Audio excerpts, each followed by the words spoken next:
Hello everybody, welcome to the second episode of Taking Heat, a competition in which myself and my fellow contestants see who has the best hot takes regarding different topics within sports. If you haven't caught the first episode that premiered last week on the YouTube channel, then be sure to do that as we discuss the most clutch moments in sports history, and you can do that on my YouTube channel, Nugget Station 21. Spoiler alert, ended up having a really good episode, co-winners for the first episode last week. Hopefully that doesn't happen too often, but pretty good way to kick off the show nevertheless. For this week, we have a very special and popular topic in sports right now. As myself, Jacob Underwood, and Logan Porter will discuss the top 10 current NBA players suggested by viewer and good friend of ours, Anthony Firstow. We thought it sounded like a great idea, and with the NBA free agency upon us and causing havoc already with the Kevin Durant news and plenty of other things going on, it was very fun to compose these lists. As always, if you like what you see here on the show and would like to support us, be sure to like the video and subscribe to Nugget Station 21 on YouTube. Let me know down in the comments as well what we can do differently, or if you like what you're seeing here on the show so far. I am hoping to have the podcast on a different platform such as Spotify as well within the next week, so we will see how that goes. So be on the lookout for that on the YouTube channel as well as my Facebook feed for updates regarding that.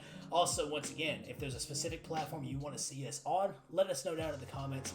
If you want to see us on SoundCloud, Spotify, Apple Music, we will do our best to try to accommodate every kind of request as far as that goes accordingly. With all of that being said and all the self-promo stuff out of the way, we'll jump right in, and I hope you enjoy the following episode of Taking Heat.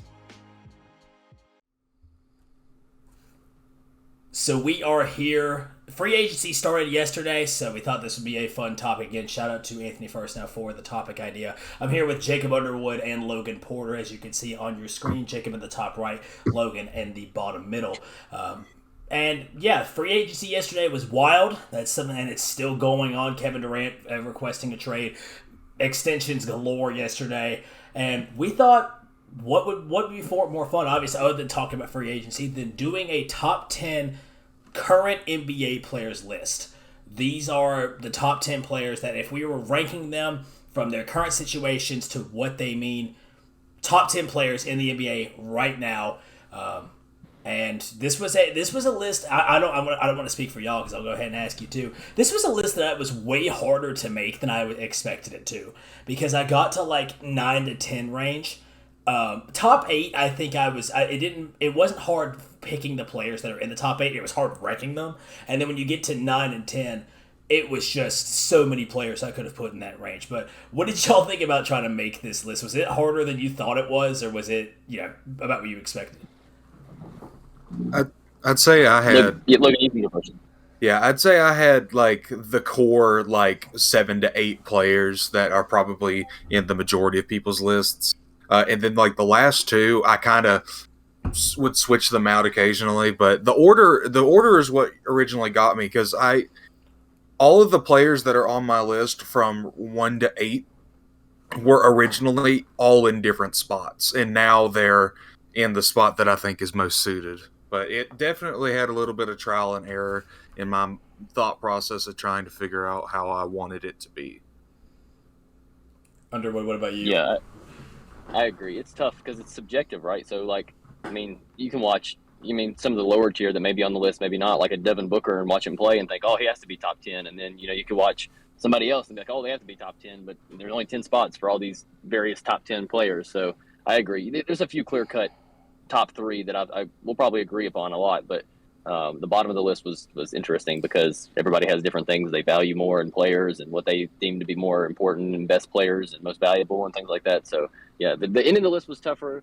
The beginning's probably going to look similar for a lot of us, but yeah, it was fun to make. The that comes with a disclaimer, obviously, as well.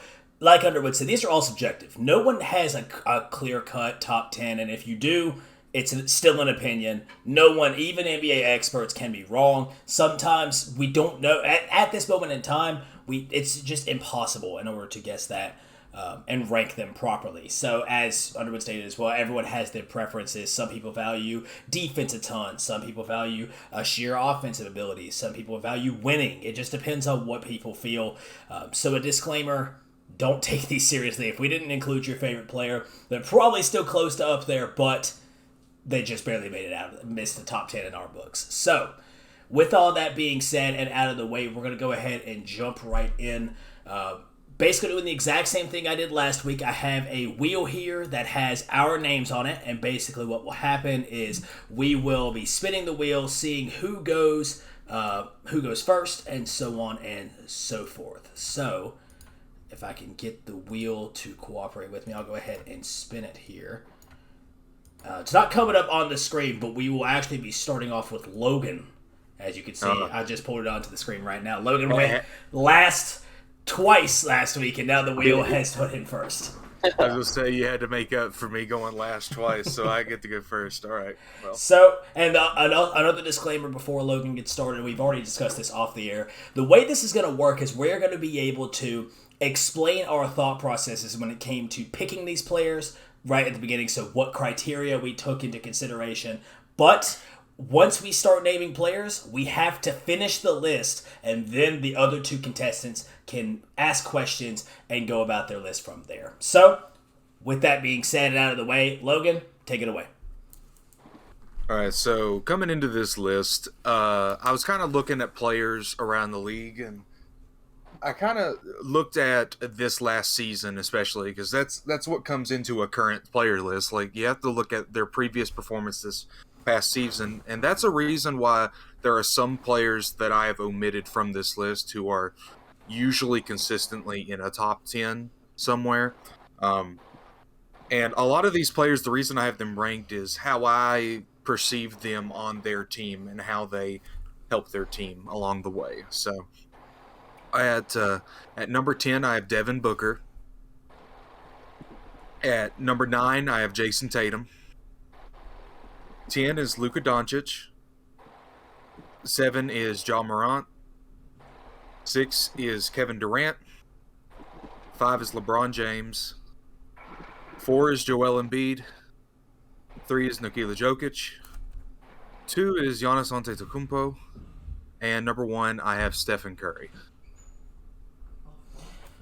Okay, so if I'm, just to make sure I am getting that right, you have Booker at 10, Tatum at 9, Luka at 8, Ja at 7, KD at 6, LBJ at 5, Embiid at 4, Jokic at 3, Giannis at 2, and Steph at 1. Correct. Okay, just making sure I have that down correctly. So, a couple of, I will say, there are a couple in it, and I know what name your two names probably you're mostly referring to when you're saying you left them out. I obviously Kawhi Leonard is one that a lot of people say, and I figured that was one that you had left out for injury reasons and things like that. I gotta say the only thing that the main thing that I will say is I do think KD as a player himself, in my opinion, is a little bit higher just because there's few players in the NBA when you're talking about you need a bucket, you need that prime time. Of course, his defense has a lot left to be desired, but you need a bucket, you need to go out, and you need that clutch play at the end of the game. There's a short list of players I would take over Kevin Durant, but at number 6, I don't think that's a bad ranking, especially with his injury issues. A couple of injury issues he had in the past year. And the other thing is, I would say, to me, I wonder if Ja Morant's a little too high, just a little bit. But again, it just comes with the territory. People, you got to understand, there's about, at that 7 to 10 range, there's about 10 players you could put there and not be too concerned. So, Underwood, what would you have to say about that list? So, yeah, like Blake said, Kevin Durant, I think he should be a little bit higher. In my list, he is a little bit higher, not to give any spoilers, but I think that he strikes fear into the opponent. Even when the Celtics were up 3-0, I was waiting for that Kevin Durant legacy game where he gets 40, 50, 60, and he brings it back and they reverse sweep us just because of Kevin Durant. So I agree there. I think that Jokic and Embiid is a good battle. It's a good topic to discuss because they're easily the two best centers. And probably 3 is maybe Cat, but that's way farther down the list. So I'm always interested to see how people value Embiid and Jokic with different play styles.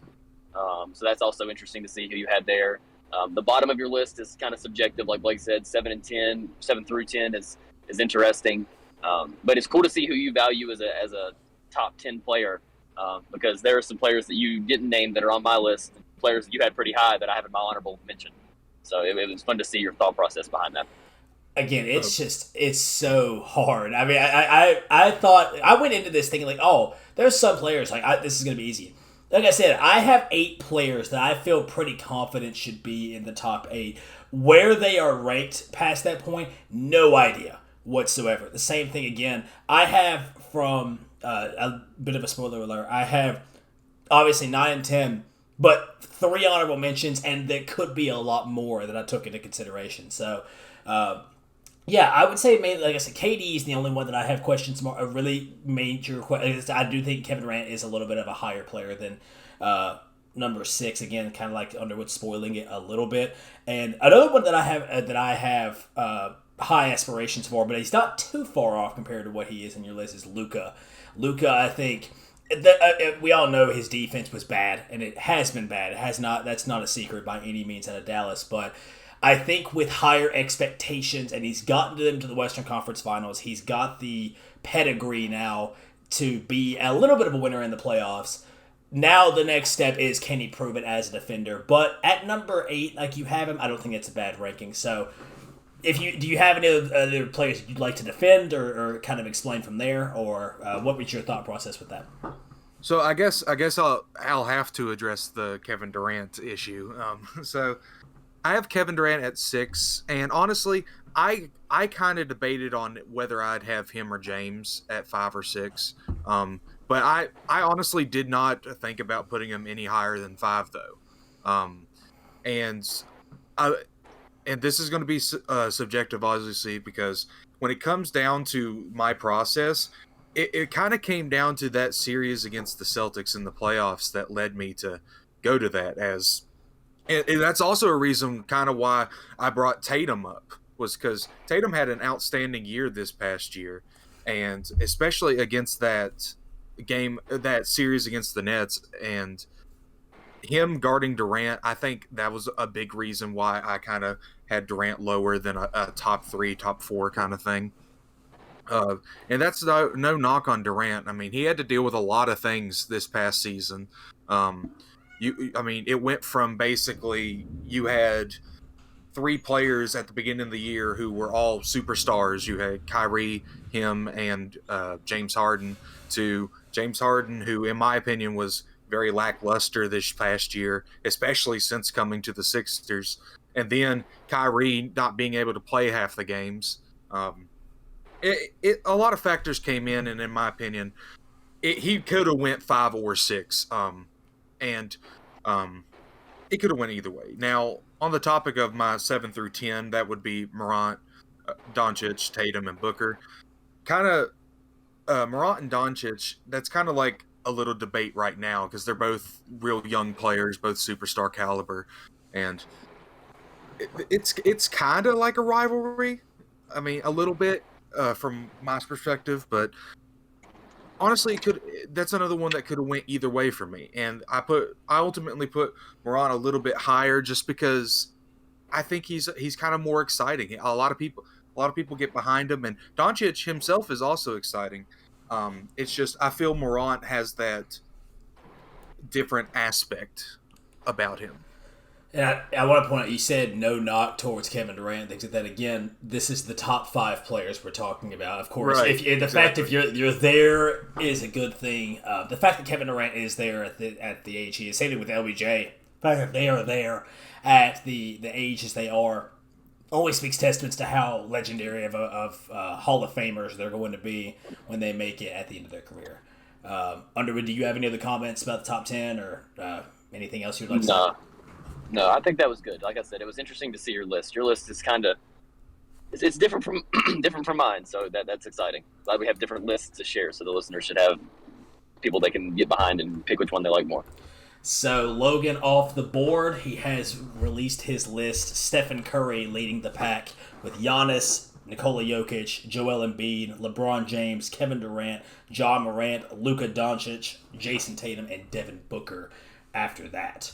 We spin the wheel again and see who it will land on. It will be myself who is going next. So I went second last week. I'm going second again. I went second last week and going second again. So basically, No, my list isn't that much that far off from yours. There's a couple of things here and there. A player that I think will really surprise people that I have in the top 10, because he's typically listed fringe 15s, maybe even a little bit later teens. Some honorable mentions, I will go ahead and say Devin Booker did not make my list. Same thing with Jason Tatum.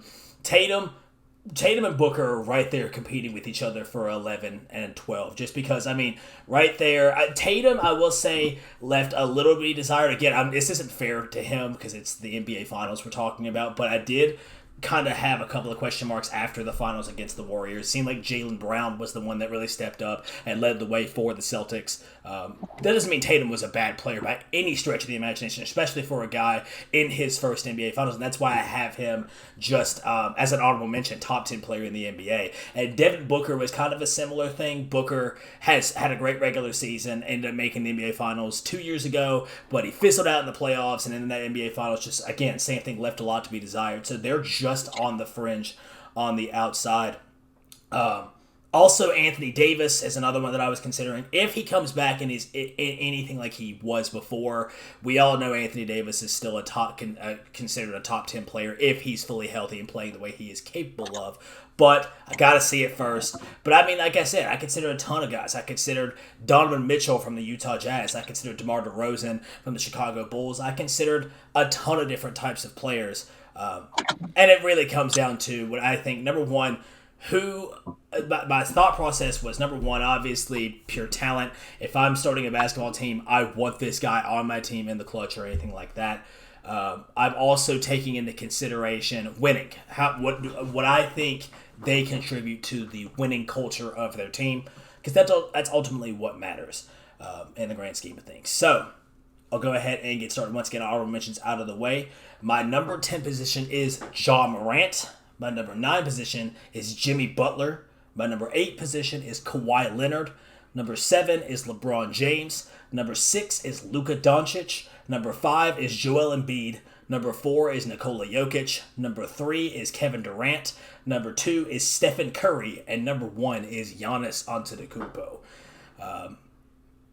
I mean, that's the list right there. Do either of you have any questions or want to point out anybody in particular?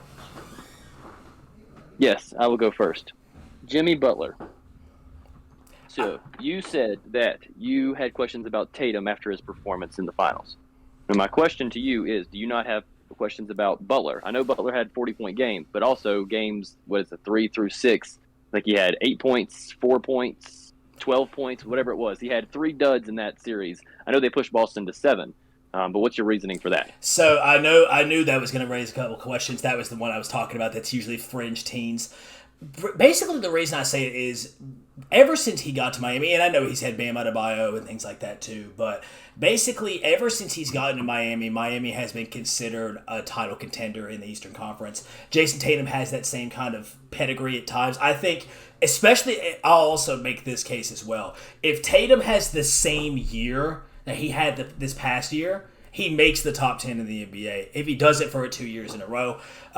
The main thing I have with Jimmy Butler is, again, I think that he impacts, one, on the defensive side of the ball as well. Again, Tatum's not a bad defender by any stretch of the imagination, but you also have guys like Marcus Smart on his side. You have Jaylen Brown on your side, who are both, dare I say, elite perimeter defenders. You have Robert Williams anchoring the post. The Celtics have the best team defense in the league. That's not any stretch of the imagination again.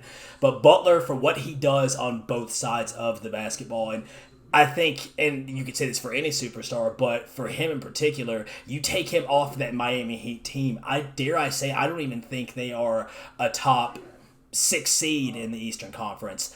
Whereas the Celtics, in their case, I do think they get a little farther than the Heat do, because again, they have Jaylen Brown, who I think, and it's funny to me because Jaylen Brown tweeted out here recently he liked to tweet that he was underappreciated by some Celtics fans, and the same thing, but at the same time, everyone said, well, yeah, he was the main contributor in the NBA Finals. But still, I think that there are a lot of people. I actually consider Jaylen Brown for a little bit as an honorable mention, taking that recency into consideration.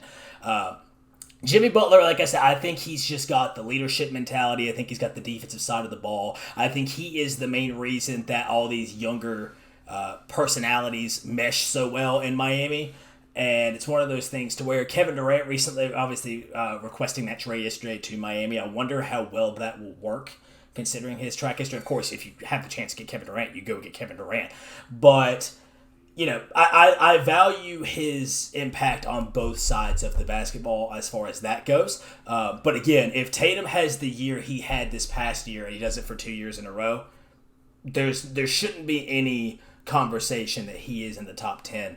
And like I said, he is right just barely on the outskirts with him and Devin Booker. I also considered putting Tatum in over John Morant, but Morant, even though his team, and that's the reason I had Morant so low is because when he got hurt this year, his team still had the best record over that stretch with him out. And Desmond Bain stepped up, had a big stretch right there. But like Logan said, John Morant, he brings the excitement. He's got the culture going in Memphis. And I mean, I don't think he's going to be slowing down anytime soon. But Tatum was one that I consider. And Jimmy Butler, like I said, that 9 to 13, we'll even go 9 to 12 because I didn't consider Anthony Davis as much. But if you go 9 to 12, I could be comfortable putting them anywhere at any spot in that ranking. And I appreciate the Jaylen Brown love. I guess some of the listeners don't know, but I've been the biggest Jaylen Brown fan since he was drafted. Even whenever Celtics fans this first year were kind of giving up on him, he's been my guy. So listen, I agree with everything you're saying about Jaylen. Jaylen is very underappreciated by everyone in the league, including Celtics fans. And I mean, that's not just Celtics fans, but everybody. I mean, like I said, it's one of those things to where I don't think there was any argument, any conversation that if the Celtics found a way to win the NBA Finals this year, Jaylen Brown was the MVP. Not only just because Tatum, and I do also think I'm guilty of it at times. Tatum, a lot of people think Tatum just had this terrible NBA Finals, which he didn't. He had a pretty solid NBA Finals overall, but the thing that separated Tatum from Jaylen Brown in this series was when it got to the fourth quarter, when the lights were shining brightest, when it got to the biggest moments, it seemed like it was Jaylen Brown who was stepping up a little bit more than Jason Tatum did, and Tatum just left a little to be desired at that point. Same thing again with Devin Booker in the playoffs, and you can say the same thing for Jimmy Butler. But like I said, I just think that Jimmy Butler, with how much he impacts winning in Miami, he impacts the culture in Miami. I think he's more valuable at this point. But like I said, easily can be overtaken, and probably will. Again, if Tatum increases or has the same exact year, he's probably overtaking Jimmy Butler for that number 9 spot as well. Yeah, I didn't even think to put honorable mentions on my list, but I would probably have Butler at an honorable mention. But one question I do have is, and this obviously comes down to where I had my list, but for Kawhi Leonard, he didn't play this last season. He was out with ACL injury. Mm-hmm. That's why it was hard for me to consider him on the list, because it was going on previous accomplishments. And obviously, I mean, he had that spectacular performance when he was with his 1 year with the Raptors, and he had a solid performance his season with the Clippers. But it's hard to put him in a list after him not playing for a whole year, in my opinion. So I agree with you, because I mean, again, you saw I put Anthony Davis outside of the top 10 in my honorable mentions, even though when he's fully healthy and playing the way we know he could, he's a top 10 player. I don't think there's any I don't think there's any argument about that. He's in the conversation if he's playing at the best of his ability for the best center / big man in the league, because he doesn't like to play center for some reason. But the main thing is, the reason I put Kawhi Leonard there, one, when Kawhi Leonard was healthy, I don't think there was any... Kawhi Leonard, when he was healthy, was in conversation for the best player in the league in general. Not only for what he brings on the offensive side, but one of the better defenders in the league as well. Was constantly in conversation with guys like Giannis and things like that. But the reason I was comfortable putting Kawhi Leonard in the top 10 and not a guy like Anthony Davis is Kawhi Leonard has come back from injury before and managed to make a big splash. Obviously, again, it's a little bit different, injury, case-by-case situation, but he does have the track record to be able to bounce back from a season-ending injury. We saw when he messed up his ankle with Zaza Pachulia in the playoffs, sat out for an entire season, comes back, and is arguably the MVP of a season. Again, leads the Raptors eventually to an NBA title. So he has a little bit of a history and pedigree for him. I think that because he has the the history of coming back from injury. Anthony Davis doesn't quite have that history. I'm bringing out these guys right here. Jamal Murray, that a lot of Nuggets fans are talking about how we're so excited to have him back this year. He doesn't have an injury history, so we have really no idea what to expect. Kawhi Leonard, at least with his injury issues in the past, we know he's been capable of coming back from injury before, and so that's why I felt a little bit more comfortable. Plus, again, when he's healthy, when he's playing to the ability that we know he can, he's in the conversation for best player in the league in general. So I think at this point I feel comfortable putting him over Jimmy Butler, Ja Morant, Booker, and Tatum. But again, a lot of expectations for Kawhi this year because he's coming back and expecting because the Clippers going to be healthy again. But that's why I felt comfortable putting Kawhi that low on the list, just because again the injury history and the ability he has shown in the past to come back from an injury of that magnitude. Yeah, I mean, I can definitely see that process, and you made it in a very understanding way, so I understand. Anybody have any other questions or concerns about the list? I guess is how I'll put it. I do not. No, sir. All right, Logan, yourself. I don't think so. I think I asked what I needed to ask and got some interesting answers. All right, well, that's my list. So again, starting from the top, Giannis Antetokounmpo at number 1, Stephen Curry at number 2, Kevin Durant at number 3, Nikola Jokic at 4, Embiid at 5, Doncic at 6, LeBron at 7, Kawhi Leonard at 8, Jimmy Butler at 9, and Ja Morant at 10, with Booker, Tatum, and Anthony Davis as honorable mentions. Underwood, I went ahead and spun the wheel. It landed on you, so it's your turn here. All right. So I will start by saying, when I made my list, I didn't take winning into a big consideration. Okay. So for me, it was which players are the most talented, which players do I enjoy watching the most, and which players do I think have close to a two-way game where they can defend, they can score, they can kind of help their team win. Because some of these players, one in particular, you guys are going to not expect, but he's in a bad situation, right? But he is still a star player, and because of the situation he's in, he's forgotten about a lot. So I'll go through my honorable mention. I actually had to put 6 honorable mention because I had such a hard time listing out everybody. So people that did not make my list: Kyrie Irving, Ja Morant, Anthony Davis, Damian Lillard, Kawhi, and Devin Booker. Those are my honorable mentions who did not make the list. Same thing we talked about. I'll talk about this, and then when I say the list, I won't talk about it in depth. AD, he's too hurt. If he can come back and play, he's a monster. Devin Booker's right on the edge. Same thing with Kawhi. Kawhi can be a monster as well. He's right there. Ja, for me, needs to add a little bit more to his pull-up jump shot, shoot the basketball a little bit better. He's super athletic. That'll continue to go. And the only reason Kyrie's lower is Kyrie's one of the most skilled players in the entire league, but I don't even know if he wants to play basketball. A lot of times it's everything else but playing basketball. He's requesting trades. He's telling Boston he's going to sign long-term extensions, and then he doesn't do it. So that's the honorable mention. So for my list, starting at number 10, CP3. Number 9, Bradley Beal. Number 8, Luka Doncic. 7, Jason Tatum. 6, Nikola Jokic. Joel Embiid, 5. 4, Stephen Curry. 3, LeBron James. 2, Kevin Durant.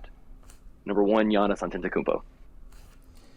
So, once again, let me go ahead and make sure I've got this list written down correctly. So, you have Chris Paul at 10, Bradley Beal at 9, Luka at 8, Tatum at 7, Joker at 6, Embiid at 5, Steph at 4, LBJ at 3, KD at 2, and then Giannis at 1. Yes, sir. Correct. Okay, so I will say, I know which player you're mostly gonna.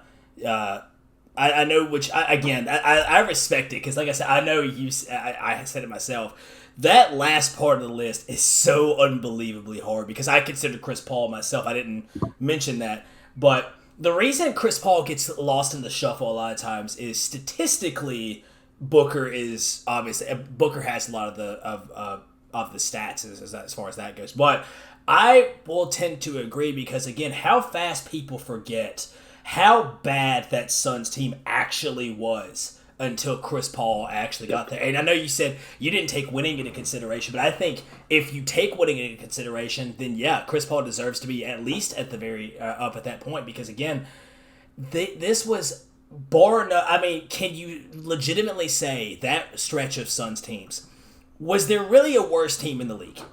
Let's be real. I mean, off the top of my head, I can't really think of a team, because even then, maybe the early parts of those bad Suns teams, the Sixers were kind of in the trust the process point. I mean, can you name a team that was worse than the Suns that 5-year stretch until Chris Paul came around? Yeah, I agree. And like I said, the winning wasn't a big consideration at all. But I mean, you put it like that, just kind of gives me a little bit of a backing to my argument.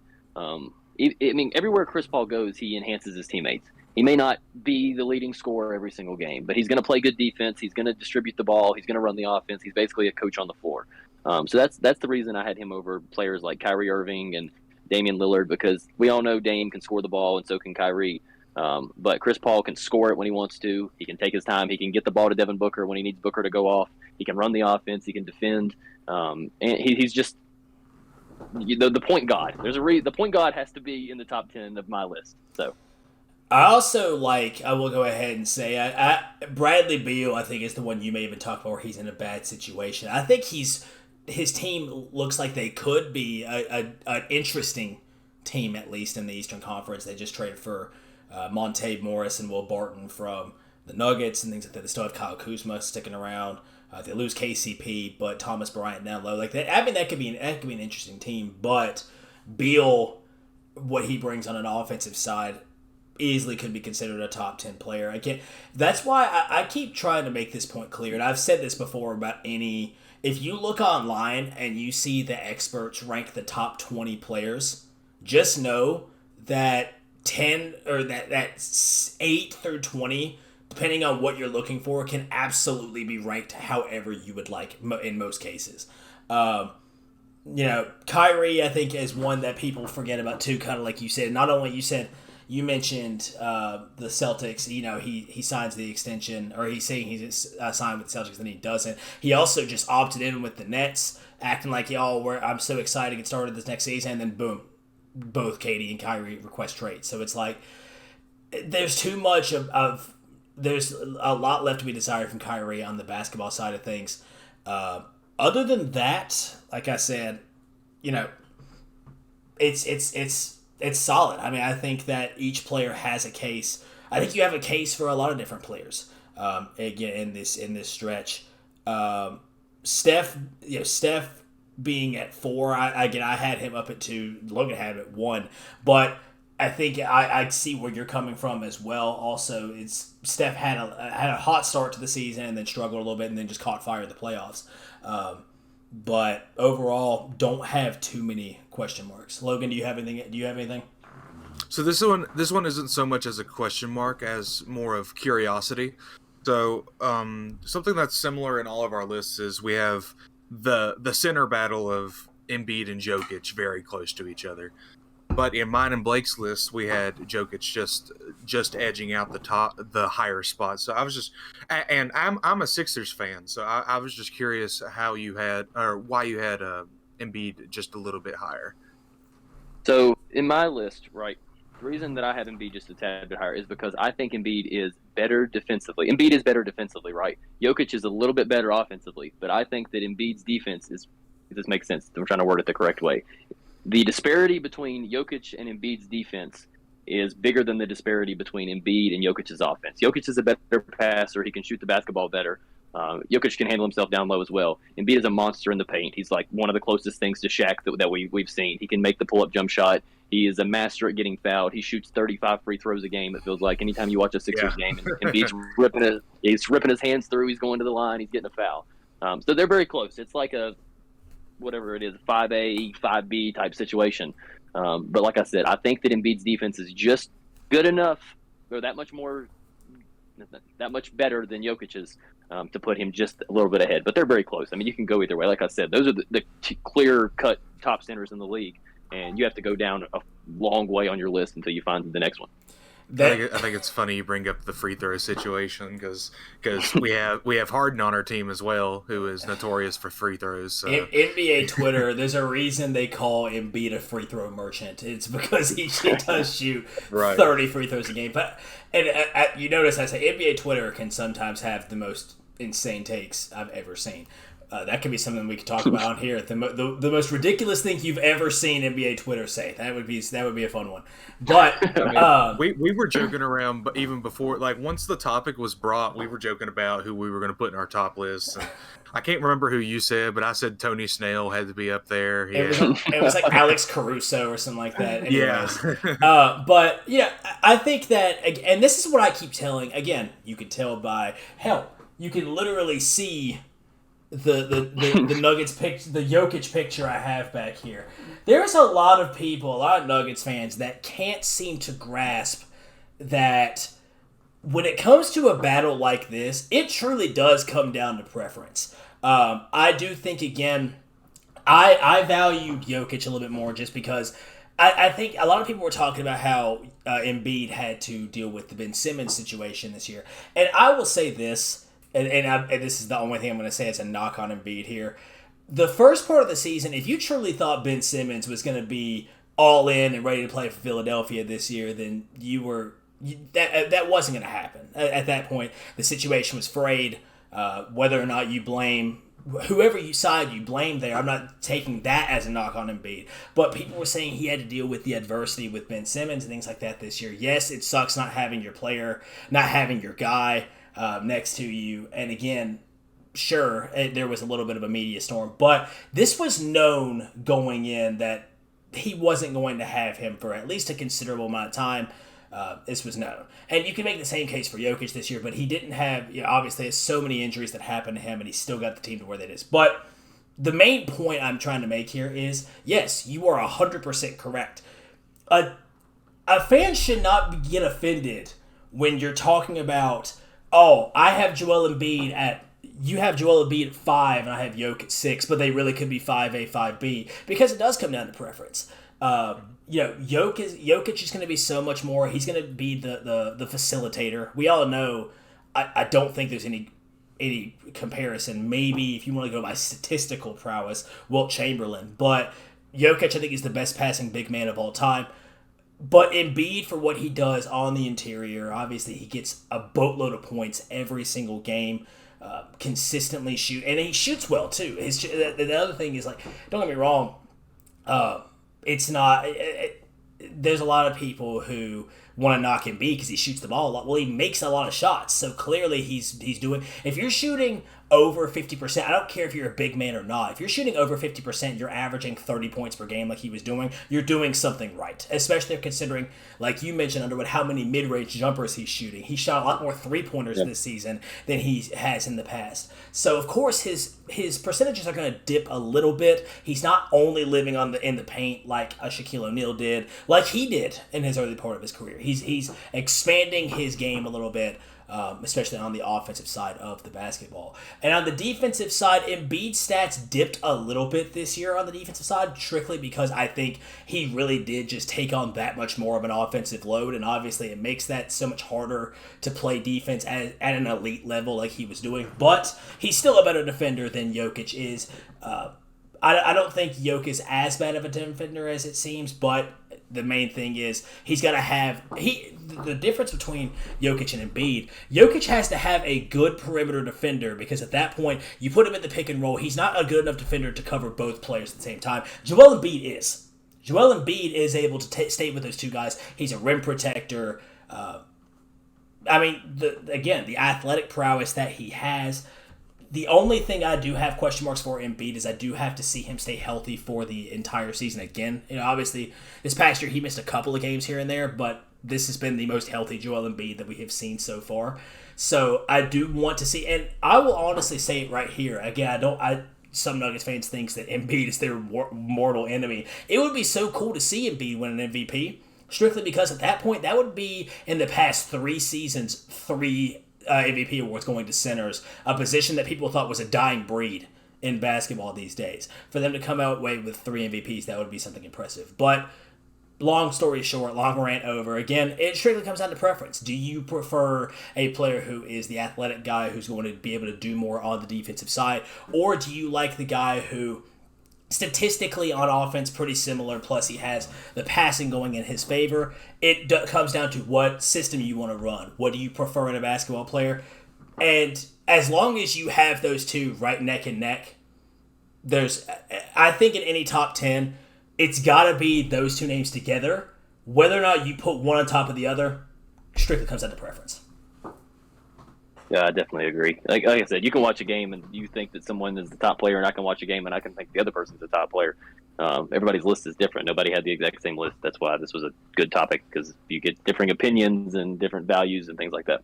And it really comes down to, once again, like you said, people take different things into consideration. Some people think the guy dropping 50.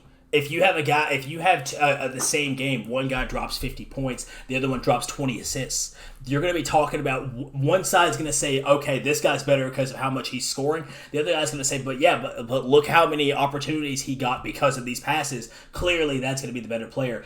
There is never going to be a definitive top 10, and that's one thing. I always love seeing lists like this because, like you said, you do get to see the thought processes of so many different people and different decisions that are made. So that's all I have for Underwood's list. Logan, do you have anything else? I don't have anything else about the list, but I will say in free agency news, Zach LaVine just signed a 5-year max contract with Chicago. Extensions galore, it seems like, this free agency. Yeah. I mean, I think people are seeing what happened with Kevin Durant, and they're just trying to lock up their players so that way they don't lose them for a little bit, which Kevin Durant, I have no idea where he's going to go. And it's funny to me seeing all the situations about, KD wants to go here, KD wants to go here, KD wants to go here. Technically, if the Nets wanted to trade him to Sacramento, they absolutely could, because he has no trade clause. He does not have a no trade clause. Same thing with, I think it's funny, a lot of ESPN's pushing a narrative that he's, LA, the Lakers, and Lakers fans are saying, like, we'll just give up Russell Westbrook and 3 bench warmers and some picks. And it's like, 1, you don't have picks, and 2, what makes you think Brooklyn would take Anthony Davis and Russell Westbrook for Kevin Durant and Kyrie Irving? But that's a rant for a different day. Don't get me started on the Lakers, because I won't stop. Realistically, I think it would be Kevin Durant for the entirety of the Detroit Pistons roster. It would no joke for a team like the Lakers to get Kevin Durant. If I'm Brooklyn, I'm saying I want Anthony Davis, all your picks, and some of your young talent, because I don't want Russell Westbrook on my team because his contract is horrific. But I'll take Anthony Davis and a bunch of other assets just from the sole potential that he will end up being good. But I think, and the same thing with Phoenix, how it's funny to me because Brooklyn came out, or like the report is like, we're not taking a trade from Phoenix unless it includes Devin Booker. And people are, making fun of KD because the entire reason KD wants to go to Phoenix is play with Devin Booker. So, and the same thing, now the report is like he wants to go to Miami to play alongside Bam Adebayo. So if they trade Bam, then it defeats the purpose. So who knows what's going to happen with Kevin Durant. But yeah, I think that's one of the main reasons extensions are happening so much, is they're wanting to try to avoid those types of situations down the line with their star players. Yep. I will say this before we go into the voting process. Whenever the Celtics played the Bucks in the playoffs without Chris Middleton, Giannis would get 40, and I would be happy because he didn't get 50. Giannis is unstoppable. And if he could shoot the basketball consistently from 3, he would be the greatest player to ever play the sport, and it would be close. He is a monster. And we all had Giannis. Logan had him top 2. We had him at number 1. Not only that, but again, you're talking about he got 40. You're hoping he doesn't get 50. He's also locking up every player on the other side of the floor, too. Like, this guy, we say it a lot that athletes in professional leagues are freaks of nature, and this guy is the epitome of that. There is no way. Name me another player in sports history that you could look at them and say, yeah, he's an athlete, outside of like Shaq. And even then, Shaq was just a giant dude. Giannis is an absolute freak. It's just unbelievable. But anyways, we will go ahead and hop into the voting process just as a refresher of the lists for everybody out there and for our contestants here. At my list, we're going to start from the top at each of them. It is Giannis Antetokounmpo, Stephen Curry, Kevin Durant, Nikola Jokic, Joel Embiid, Luka Doncic, LeBron James, Kawhi Leonard, Jimmy Butler, and Ja Morant.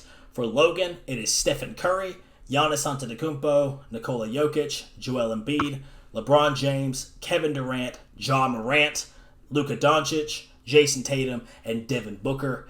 And for Underwood, it is Giannis, Kevin Durant, LeBron James, Stephen Curry, Joel Embiid, Nikola Jokic, Jason Tatum, Luka Doncic, Bradley Beal, and Chris Paul. So, starting it off like we did last week, I will be spinning my wheel here and seeing who will be voting first. And it will be Logan who will start the voting off this week. Man, this wheel weighted again. I mean, I had to get it in your favor this time. Yeah, you see Blake's screen and it's just like it has the sliders up. Like half the wheel is me, the other half is you two. That's how it is. I think we all had different criteria coming into this list, and honestly, I think I really liked the explanations and it kind of a different mindset from Underwood's wheel, and so I'd give it to Underwood on this one. So one vote for Underwood here, off to a good start. So we will spin the wheel again. It's going to land on Logan again, I think. But no, it's not. It's going to land on Underwood.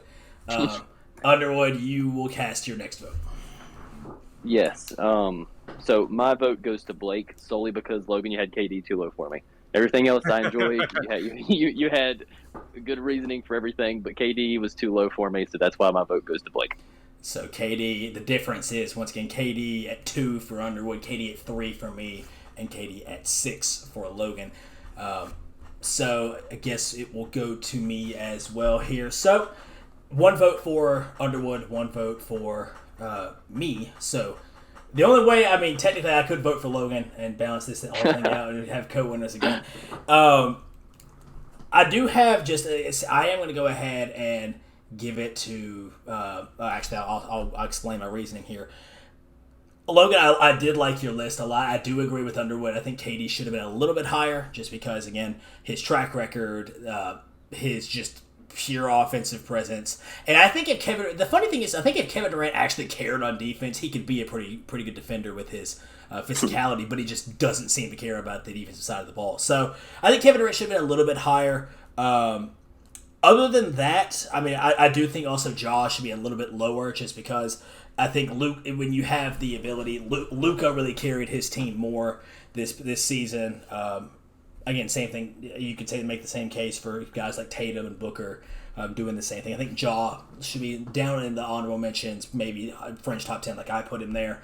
But I do like your list. I do have to give it to Underwood, and the reason I'm giving it to Underwood is Underwood, you actually thought out of the box a lot of this too. A lot of people, in some cases, and I think this is criminal, Chris Paul doesn't make the top 20 for some people, and he deserves more respect. I'll be completely honest, I don't like Chris Paul because he's annoying. He's the type of player, I'll tell you, he's the exact same player for the Suns that Draymond Green, that Patrick Beverley is for the Wolves and the Warriors, respectively. So it's one of those things, Chris Paul, but you don't hear me ever saying, now Patrick Beverley, I will have a whole conversation. I think he just fouls people left and right for defense. But Draymond Green, there's a reason he's known as one of the best defenders of all time.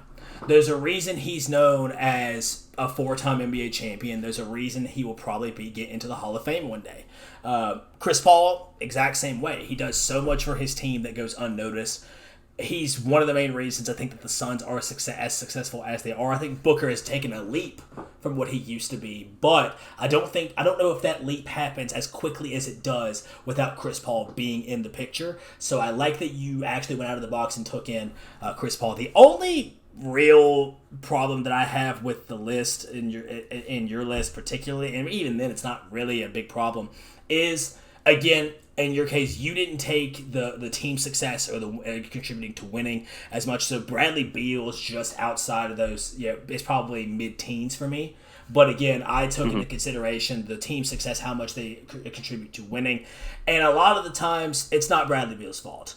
Bradley Beal is not the reason that the Wizards are not winning basketball games. It's because Washington has refused, not necessarily refused, but have not been able to secure a lot of talent around him. So Beal in the top 10, I think for me, he's a little bit lower, but I don't have any complaints or question marks about that. And you also both of you listed Kawhi Leonard as an honorable mention. So, with all that being said, I liked your list a lot, Logan, I did, but I am going to go ahead and give my vote for Underwood for thinking outside of the box a little bit, as well as giving some shout out to players that don't get enough love or credit in the grand scheme of things in the NBA today. So, for the first time, we have a sole winner. Each of us have a win. Each of us have a win here on the show already in our second episode. So, Underwood is the winner this week. He will end up getting to choose the topic that we take into next week. Obviously, we're keeping that a little bit of a secret here. We like to keep it a little bit of a secret so that way you don't know what to expect from each weekly episode. So, again, Underwood, congrats to you for the win. His winning list: Giannis Antetokounmpo, KD, LeBron, Steph, Joel Embiid, Nikola Jokic, Jason Tatum, Luka, Bradley Beal, and CP3. That's going to do it for us here at Taking Heat. Like I said, be sure to keep an eye out. This is being recorded on Friday, so by the time we finish up, by the time this gets uploaded, Kevin Durant may be on an entirely different team. Kevin Durant may be still in Brooklyn, and we'll see. But be sure to keep an eye out. This will be uploaded on Sunday. Like I said, I'm looking to get this onto maybe something like Spotify in the next week as well. Be sure to let me know down in the comments what platform you'd like to see us on outside of YouTube. Like the video, subscribe to the channel, all that good stuff. Logan, Underwood, any other comments before we sign off? No, but I already have an idea for a topic, so next week will be a good one. You guys will want to tune in. All right, so for my panelists, Jacob Underwood and Logan Porter, Cameron Woolwhite was not able to join us this week due to some scheduling issues, so hopefully he'll be back next week. But my name is Blake Holmes. Thanks for sticking around and checking out Taking Heat, and you won't want to miss next week's episode once again for the topic that Underwood will bring to the table. As always, hope you all have a great week, and we'll see y'all later on Taking Heat.